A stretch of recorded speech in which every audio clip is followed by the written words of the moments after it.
So we're outside the Amex. We've just watched Brighton beat Newcastle 3-1. An Evan Ferguson hat-trick. What do you make of that game? Incredible. Newcastle were obviously not at their best, but Brighton really put them to the sword right from the off. Really, Emil. Maybe the first few minutes were a bit dodgy when Newcastle could have taken the lead, but from then on, Brighton didn't really look back. Ferguson was obviously in unbelievable scoring form. His first career hat-trick, and it just shows what's to come from him. Really, and he's kind of burst onto the scene obviously over the last couple of years, but he really today just highlighted how good he is and how good he can be. So it's so impressive, the performance today, and from the whole team really, you couldn't really pick one player that didn't perform well. So you have a really good team performance, and Brighton back to the best.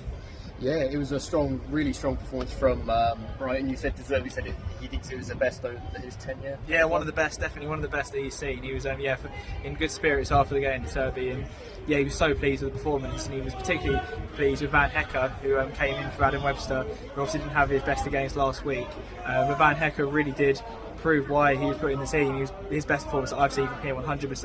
And Deserby was full of praise for him, and all the players really. And the question that I did ask is, would Fatty and Believer go straight into the starting 11 with Brighton playing like that? And Deserby didn't really say either way, but he's so pleased to have those two players as options, and it's very exciting times for Brighton. Yeah, 100%. And with Evan Ferguson's 3 goals, there were 3 quite unique goals. The first one was a proper poacher's finish, spinning off the defender and capitalising on Nick Pope's mistake. Second one, he was given a bit of space and he curled it into the bottom corner from quite far out. And the third was one where he was quite tight in the box and he managed to find enough space to get a shot off.